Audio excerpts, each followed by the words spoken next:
여러분, 솔직하게 여쭤볼게요. 기도 편하게 하시나요?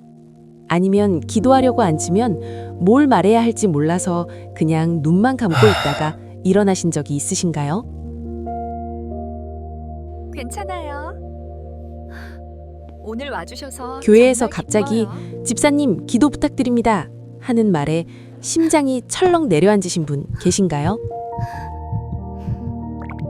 주님, 저희의 기도를 들어주소서. 새벽 기도를 나가봤는데 저희를 옆에서 구원하시고 기도하시는 분들 소리에 오히려 더 위축되셨던 분 계신가요? 오늘 이 영상은 바로 그분들을 위해 준비했습니다. 기도를 몇 시간씩 하시는 분들, 대표 기도를 막힘없이 하시는 분들께는 솔직히 오늘 내용이 별로 새롭지 않을 수 있습니다. 하지만 기도가 어렵고 기도하고 싶은데 어디서 시작해야 할지 모르시는 분들, 오늘 이 말씀이 그분들의 첫걸음이 되길 바랍니다. 기도는 생각보다 훨씬 가까운 곳에 있습니다. 하나님은 생각보다 훨씬 우리 가까이 계십니다.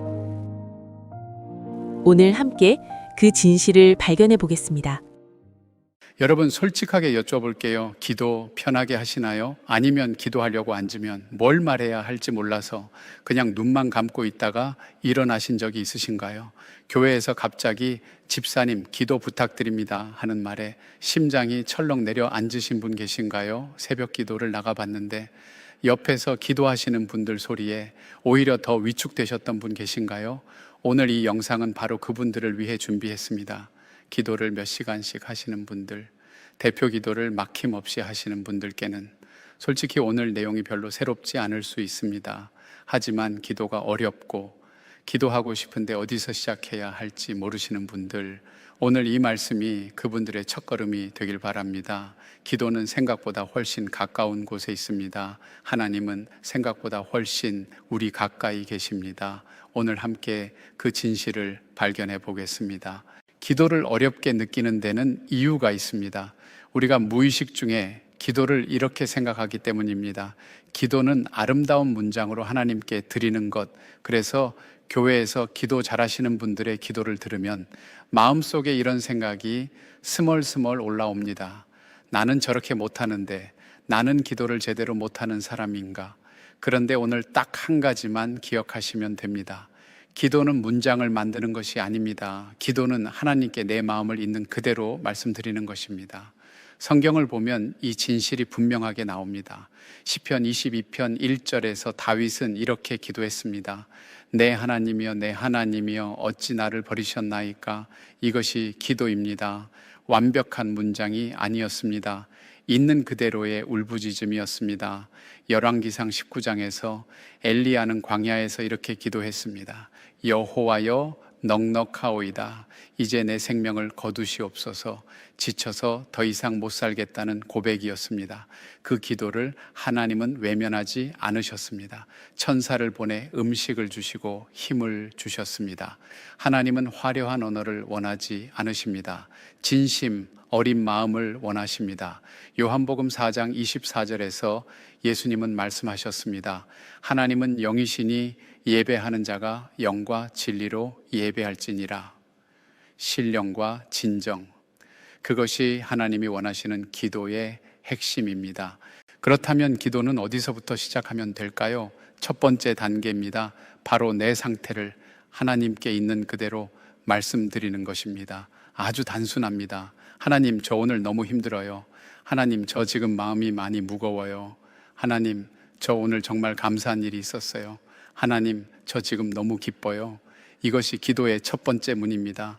하나님은 이미 우리의 마음을 알고 계십니다. 시편 139편 1절부터 4절에 이렇게 나옵니다. 여호와여 주께서 나를 살피셨으므로 나를 아시나이다. 주께서 내가 앉고 일어섬을 아시고 멀리서도 나의 생각을 밝히 아시오며 나의 길과 눕는 것을 살피시고 나의 모든 행위를 익히 아시오니 여호와여 내 혀의 말을 알지 못하시는 것이 하나도 없으시니이다. 하나님은 이미 다 알고 계십니다. 그런데 왜 우리가 말씀드려야 할까요? 우리가 입술로 고백할 때 그 기도가 우리 자신을 먼저 치유하기 때문입니다. 말로 표현하는 순간 우리 마음속에 정리가 일어납니다. 하나님 앞에 내 감정이 정직하게 놓이는 순간 비로소 치유가 시작됩니다. 오늘 기도를 시작하실 때 딱 이 한 문장만 먼저 하세요. 하나님, 저 지금 이런 상태예요. 이것이 기도의 시작입니다. 두 번째 단계는 하나님께 질문하는 것입니다. 이게 기도가 될 수 있나요? 네, 됩니다. 성경이 그것을 보여줍니다. 시편 13편 1절에서 다윗은 이렇게 기도했습니다. 여호와여, 어느 때까지니이까? 나를 영원히 잊으시리이까? 주의 얼굴을 내게서 어느 때까지 숨기시겠나이까? 질문이었습니다. 따지는 것이 아니라 하나님을 향한 간절한 신뢰의 질문이었습니다. 우리도 이렇게 질문할 수 있습니다. 하나님, 제가 지금 왜 이렇게 힘든 걸까요? 하나님, 제가 지금 무엇을 두려워하고 있나요? 하나님, 제가 지금 놓치고 있는 것이 무엇인가요? 하나님, 제가 어떻게 해야 할까요? 이 질문들은 하나님을 가장 높이 인정하는 고백입니다. 내 힘으로는 알 수 없으니 하나님께 여쭤보는 것, 내 지혜로는 부족하니 하나님의 지혜를 구하는 것. 잠언 3장 5절부터 6절에 이렇게 나옵니다. 너는 마음을 다하여 여호와를 신뢰하고 내 명철을 의지하지 말라. 너는 범사의 그를 인정하라. 그리하면 내 길을 지도하시리라. 범사의 하나님을 인정하는 것, 그것이 질문하는 기도의 본질입니다. 지금 마음이 복잡하고 답답하신가요? 그 마음 그대로 하나님께 물어보세요. 하나님, 제가 지금 왜 이러는 걸까요? 하나님은 그 질문을 외면하지 않으십니다. 세 번째 단계입니다. 선택권을 하나님께 넘기는 것입니다. 이 부분이 기도에서 가장 어렵고 동시에 가장 강력한 부분입니다. 우리는 기도하면서 사실 내가 원하는 결론을 먼저 정해두는 경우가 많습니다. 하나님, 이렇게 되게 해주세요. 하나님, 이것만 주시면 됩니다. 그런데 예수님은 겟세마네 동산에서 이렇게 기도하셨습니다. 마태복음 26장 39절입니다. 내 아버지여, 만일 할 만하시거든 이 잔을 내게서 지나가게 하옵소서. 그러나 나의 원대로 마시옵고 아버지의 원대로 하옵소서. 선택권을 아버지께 넘기셨습니다. 예수님도 그 잔이 피하고 싶으셨습니다. 그러나 자신의 원함보다 아버지의 뜻을 더 높이셨습니다. 우리도 이렇게 기도할 수 있습니다. 하나님, 저는 이렇게 되길 바라지만 제 생각보다 하나님의 뜻이 더 크다는 것을 압니다. 하나님이 원하시는 방향으로 이끌어 주세요. 내 힘으로는 안 되니까 하나님이 인도해 주세요. 이것이 믿음의 기도입니다. 내 뜻을 내려놓고 하나님의 손에 드리는 것, 그것이 가장 용감하고 가장 아름다운 기도입니다. 네 번째 단계입니다. 성경 한 구절을 내 기도에 붙이는 것입니다. 이것이 기도를 완전히 다르게 만듭니다. 너무 많이 알 필요 없습니다. 딱 한 구절이면 충분합니다. 예를 들어 볼게요. 시편 23편 1절, 여호와는 나의 목자시니 내가 부족함이 없으리로다. 이 구절을 기도에 이렇게 붙입니다. 하나님, 저 오늘 너무 부족하고 모자란 것 같아요. 그런데 말씀에서 하나님이 나의 목자라고 하셨잖아요. 목자는 양을 부족함 없이 돌보신다고 하셨잖아요. 저는 그 약속을 믿습니다. 오늘도 부족한 저를 채워주세요. 이것이 말씀 위에 서는 기도입니다. 또 다른 예를 들어 드릴게요. 여호수아 1장 9절, 강하고 담대하라. 두려워하지 말며 놀라지 말라. 네가 어디로 가든지 네 하나님 여호와가 너와 함께 하느니라. 이 구절을 기도에 붙이면 이렇게 됩니다. 하나님, 앞이 너무 무섭고 두려워요. 잘할 수 있을지 모르겠어요. 그런데 말씀에서 강하고 담대하라 하셨잖아요. 어디로 가든 함께 하신다고 하셨잖아요. 그 약속 붙들고 오늘 한 걸음 내딛겠습니다. 성경 말씀은 하나님이 우리에게 주신 약속입니다. 히브리서 4장 12절은 이렇게 말합니다.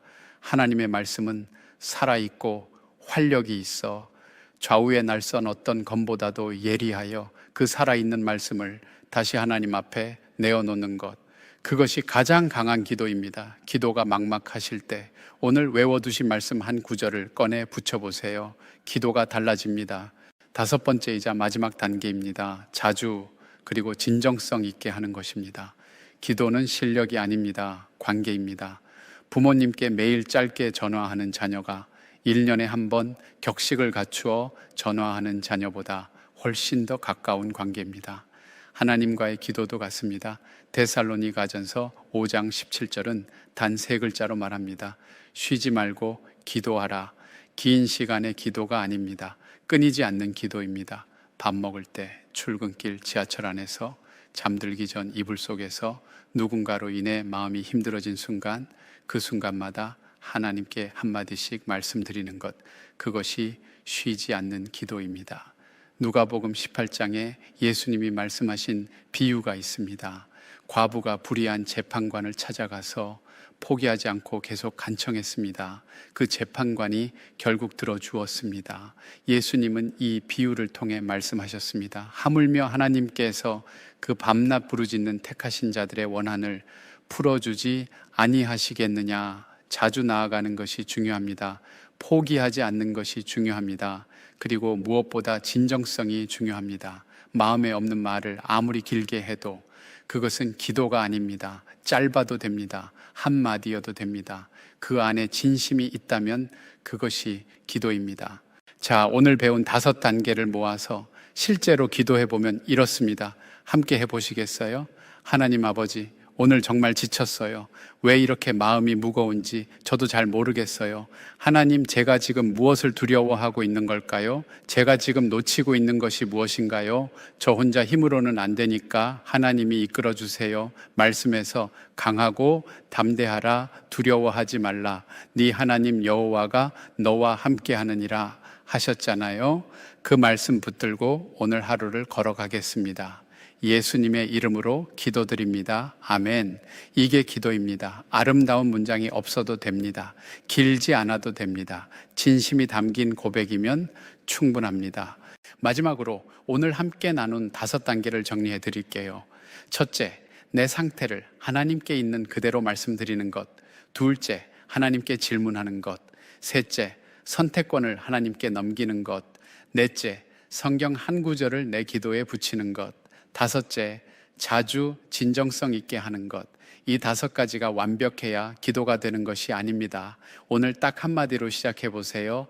하나님, 저 힘들어요. 그 한마디가 여러분의 기도 인생의 첫 번째 발걸음이 됩니다. 이제 오늘 말씀을 들으신 여러분을 위해 기도하겠습니다. 하나님 아버지, 오늘 이 영상을 통해 말씀을 나누게 하심을 감사드립니다.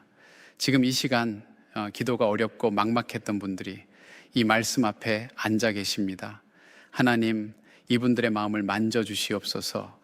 기도는 문장이 아니라 마음이라는 것을 오늘 이 시간 깊이 새기게 하여 주시옵소서. 다윗이 광야에서 하나님을 불렀던 것처럼, 엘리야가 지쳐 쓰러진 자리에서 하나님을 만났던 것처럼, 예수님께서 겟세마네에서 아버지께 모든 것을 드렸던 것처럼 이분들도 오늘부터 그 자리에서 그 마음 그대로 하나님께 나아가게 하여 주시옵소서. 오늘 기도를 시작하기로 결단하는 모든 분들 위해 하나님의 은혜가 임하시고 그 기도 가운데 살아계신 하나님을 날마다 경험하게 하여 주시옵소서. 마태복음 6장 6절 말씀처럼 내 골방에 들어가 문을 닫고 은밀한 중에 계신 내 아버지께 기도하라. 은밀한 중에 보시는 내 아버지께서 갚으시리라 하셨습니다. 오늘부터 그 골방의 기도를 시작하시는 모든 분들의 삶 위에 하나님의 선하신 인도하심이 가득하시길 진심으로 소망합니다. 예수님의 이름으로 기도드립니다. 아멘.